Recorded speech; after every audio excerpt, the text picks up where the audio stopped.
नमस्कार बंधुरा मिष्टि गृहकोणের একটি ব্লগে আপনাদের স্বাগত জানাই। আজকে মঙ্গলবার, গিনি এখন তৈরি মোটামুটি হয়ে গেছে। আজকে আর চান করাইনি ওকে। দেখুন আজকে টিফিন বক্সটা খালি।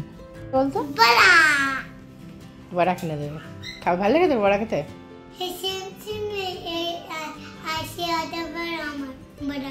अथर्व बड़ा नहीं आसे আর কি কি আনে? যে আর কি আনে না সেটা আমি আর রাতের বানি। अथर्व তোর ফ্রেন্ড হয়? আর আত্মীয় আমার ফ্রেন্ড হয়। বাহ, আরো অনেক ফ্রেন্ড আছে তো স্কুলে, তাই না? সবাই বন্ধু। চল যা, সবাই কেন বন্ধু? আজকে বহুত দেরি হয়ে গেছে, আমি তোকে টিফিনও দিতে পারি। তুই তাড়াতাড়ি যা, পাপা কিনে দেবে টিফিন তোকে আজকে। বাবা টিফিন কিনে দেবে বলেছে বলে কি আনন্দ গো। এনা ধর, খালি টিফিন কোটোটা দিয়ে দিয়েছি। এখন প্রলয় গিনির বোতলে জলটা ভরে দিচ্ছে। জলটা পাঠিয়ে দিলাম, কারণ ওকে তো স্কুলে অন্যরকম জল দেবে, কি জল দেবে সেটা আমরা জানি না। বাড়ি থেকে জলটা দিয়ে দিলে অনেকটাই শান্তি থাকে যে বাড়ির জলটা খাবে। দাঁড়ান, ওদের স্কুল থেকে ড্রেসটা কবে দেবে বললো?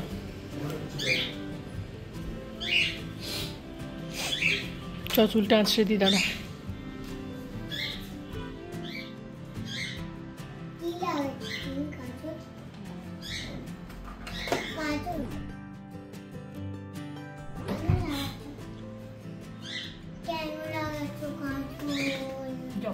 সকালবেলা ঘুম থেকে দেরি হয়ে গেলে উঠতে অনেক কাজে দেরি হয়। আজকে গিনিকে টিফিনটাও করে দিতে পারিনি টাইমে, সেই জন্য ওর বাবাকে টিফিনে বড়া কিনে দেবে। এখন আমি একটুখানি চুল টুলগুলো পরিষ্কার করে নিচ্ছি, এরপরে একেবারে দুপুরে রান্নায় চলে যাব। ওর বাবাকে জিজ্ঞেস করলাম, বললো ব্রেকফাস্ট কিছু করবে না। আমি ঠিক আছে, কোনো অসুবিধা নেই।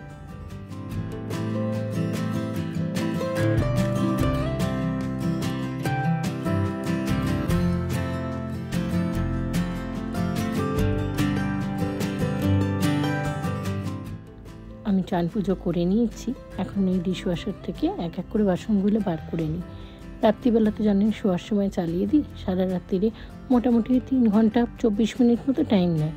তারপরে আমরা সব বাসনগুলো এখন সকালবেলা বার করে নিচ্ছি, একদম ফ্রেশ আছে। এবারে প্লেটগুলোও বার করে নিচ্ছি একটা একটা করে।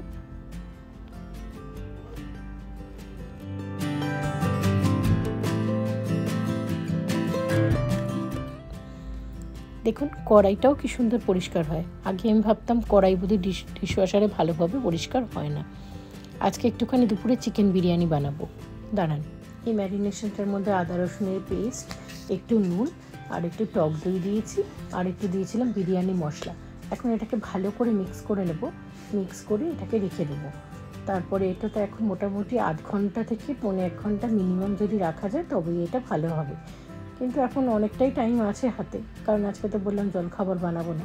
এবারে না চালটা দিয়ে দিই। 2-3 জনের মতো বানাবো, 2 কাপ চালই যথেষ্ট।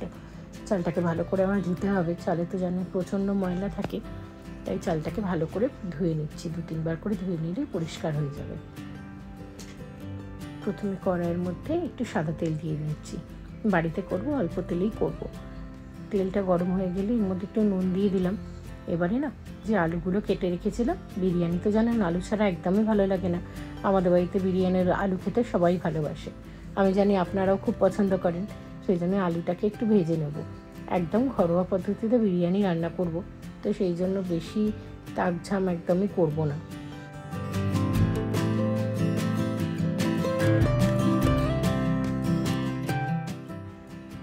মোটামুটি আলুটা এবার ভাজা হয়ে গেছে, আমি এটা তুলে রাখছি, পরে আমার কাজে লাগবে। দাঁড়ান, আলুগুলো তুলে নিই ভালো করে। এখন এই তেলের মধ্যেই আমার যা দেওয়ার আমি দেব। তেলটার মধ্যে এখন আমি যে পেঁয়াজটা কেটে রেখেছিলাম সেই পেঁয়াজগুলো দিয়ে দিচ্ছি। পেঁয়াজগুলো না বিরিয়ানি বানালে লম্বা লম্বা করে কাটার চেষ্টা করবেন, তাতে বিরিয়ানির যে পেঁয়াজের বেরেস্তা হবে সেটা অনেক ভালো হবে। আমি যদিও বেরেস্তা আলাদা করে তুলে করব না, তবুও আপনারা যদি বেরেস্তা তুলে করেন সেটা কিন্তু খুব সুন্দর খেতে হবে। এখন দেখছি বিরিয়ানির পেঁয়াজ ভাজাটা একদম ডান হয়ে গেছে। এবারে একটা বাটিতে না এই পেঁয়াজ ভাজার তেল একটু তুলে রাখবো। যখন ওপরে বিরিয়ানি লেয়ারিংটা করব তখন তার মধ্যে এই তেলটা দিলে কিন্তু খুব সুন্দর খেতে হয়। অনেক বিয়ে বাড়িতেই এই পদ্ধতিতেই বিরিয়ানি করে, কারণ অতটা ঘি তো ওরা ব্যবহার করে না। দাঁড়ান, এই যে ম্যারিনেট করা মশলাটা এবারে আমি এই মানে চিকেনটা পুরোটাই এর মধ্যে দিয়ে দেবো, বিরিয়ানির মধ্যে। ভালো করে মশলাগুলো চেঁচে নিই, কারণ এর মধ্যেই তো আদা রসুনের পেস্ট, দই সব রয়েছে। এবার এটাকে ভালো করে কষানোর পালা। আমি কোনো রকম বেশি মশলা অ্যাড করি না, আর এর মধ্যে হলুদ লঙ্কা গুঁড়ো কোনোটাই দিইনি, সেটা তো আপনারা দেখেইছেন। দাঁড়ান, গেটে বেল বাজলো, মনে হচ্ছে কেউ এসেছে। এটাকে আবার কষানো ছাড়েও যেতে পারছি না, কিন্তু আমাকে এখন যেতেই হবে। দেখি কে এলো। আজকে মনে হয় গিনিদেরও তাড়াতাড়ি ছুটি হয়ে গেছে, ওরই গলা পাচ্ছি। এই তুই খবরটা পেয়ে গেছিস?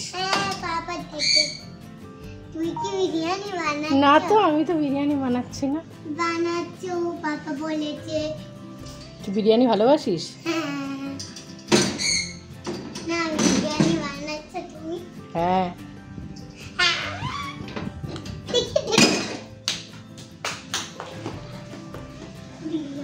বানাচ্ছি, তোকে আর দেখতে আসতে হবে না। দাঁড়া, এখনো বাবা কোলে করে দেখিয়ে দেবে। দাঁড়া। হ্যাঁ, এটা তো তোর জন্যই বানাচ্ছি বিরিয়ানি। ওটা বিরিয়ানি নয়। আরে বাবা, বিরিয়ানির চিকেনটা না বানালে বিরিয়ানিটা বানাবো কি করে, তাই না?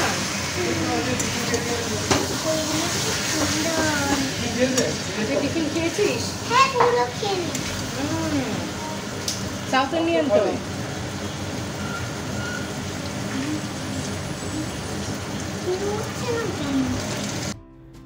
মাংসটাও কষাতে কষাতে এদিকে আমি গরম জলটা চাপিয়ে দিয়েছি।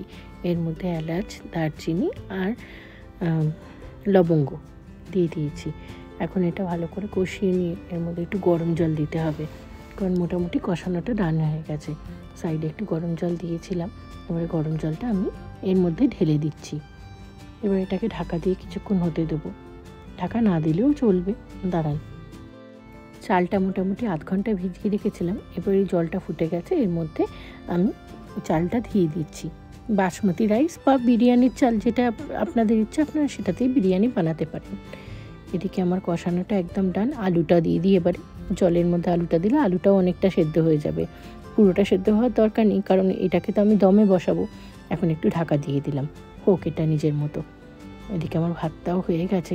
দাঁড়ান, ভাতটাকে এবার ছাঁকতে হবে, কারণ ভাতটা যদি পুরোটা সেদ্ধ হয়ে যায় খুব বাজে হয়ে যাবে, গলে গেলে বিরিয়ানি খেতে একদম ভালো লাগবে না।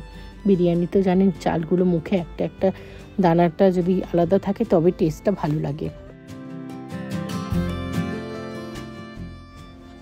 মাংসটাও এখানে প্রায় একদম অর্ধেকের বেশি সেদ্ধ হয়ে গেছে। এবারে আমি এটাকে ছেঁকে নেবো বলতে, দাঁড়ান পদ্ধতিটা আপনাদের দেখাই।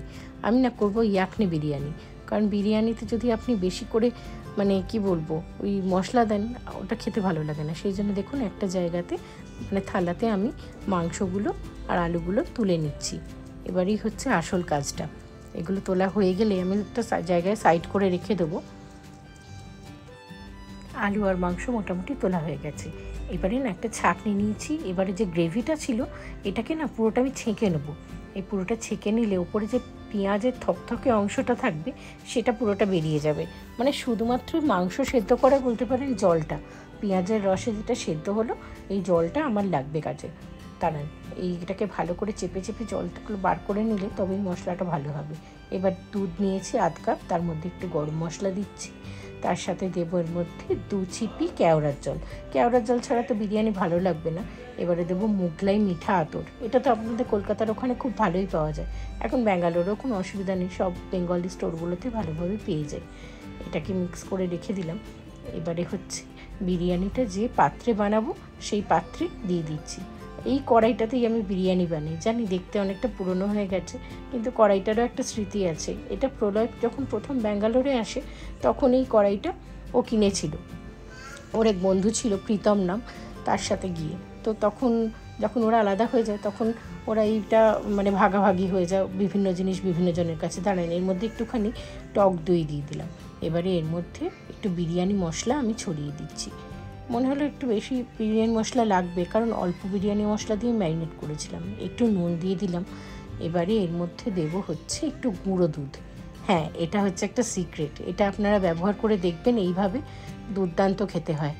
বিরিয়ানির মধ্যে ওই গরম দুধটা যখন পড়ে তখন ওটা বেশি ভালো টেস্ট হয়। এবারে উপর থেকে আমি যে সেদ্ধ করে রেখেছিলাম চালটা মোটামুটি 80% মতো কুক হয়েছে, 70-80% কুক হলেই এটা হয়ে যাবে। এটা দিয়ে দিলাম। আর ওই যে বিরিয়ানির জুসটা ছিল এবারে ওটা দিচ্ছি।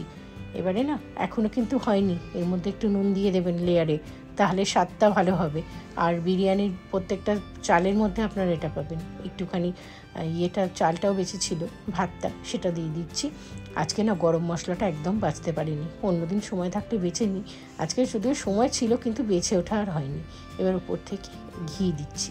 ঘিটা একদম জমে গেছে, কারণ ফ্রিজে ছিল, এই ফ্রিজে ছিল বলে ঘিটা জমে গেছে। এখন ভাবছি কী হবে, তা হচ্ছে না ভাতটা তো গরম আছে, এটা আপনি আপনি হয়ে যাবে। এবারে যে দুধের মিশ্রণটা করেছিলাম এটা এর উপর থেকে দিয়ে দিলাম।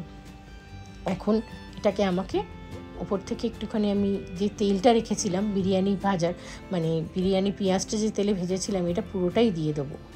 ব্যাস, ওই ঘিয়ের সাথে এই তেলটা মিশিয়ে কিন্তু খুব সুন্দর খেতে হবে।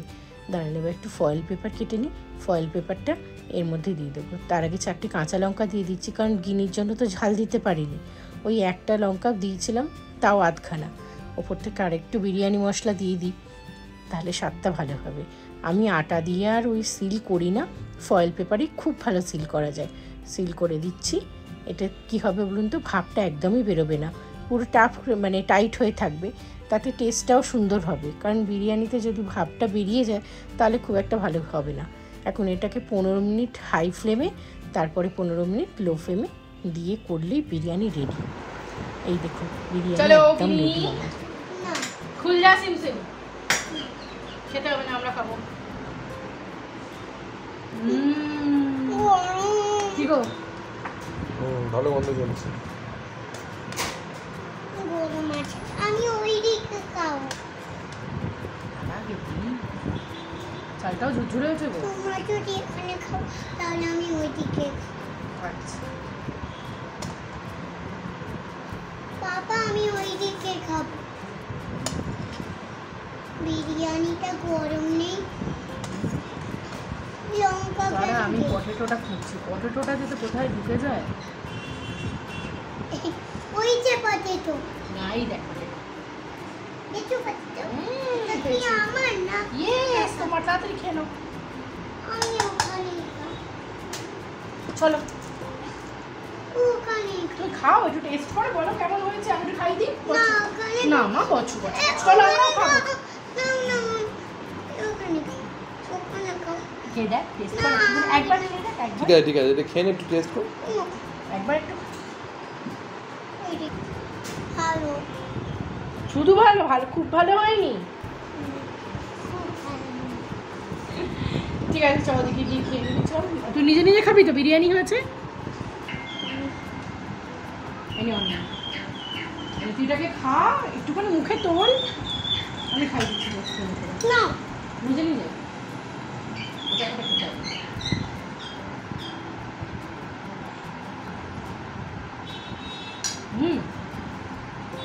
পটেটো খা।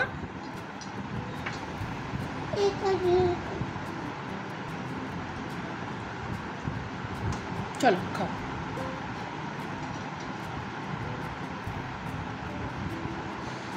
স্টার্ট করো।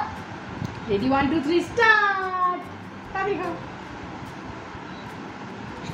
পটেটো ভালো লাগে বল তোর খেতে?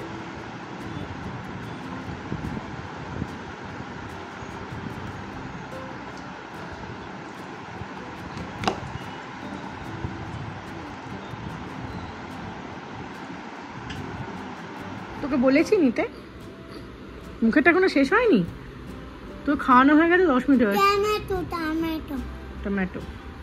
চলো পুরো শুরু করো, টেস্ট করে বলো কেমন হয়েছে।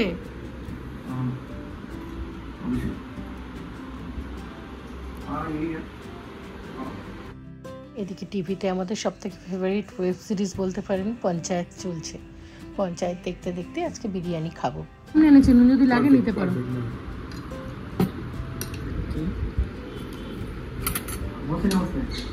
এইটা আমার ফেভারিট, আলু।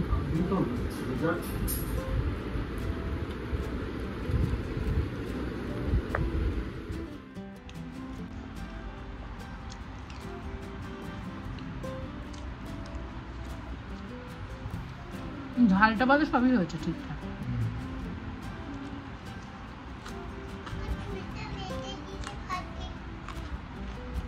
আমি খেয়ে নিয়ে বেঁধে দিচ্ছি। বিরিয়ানি খেতে খেতে আমরা ওয়েব সিরিজটা দেখি। আর আজকের ব্লগটা এখানেই শেষ করছি। আপনারা সবাই ভালো থাকবেন, সুস্থ থাকবেন।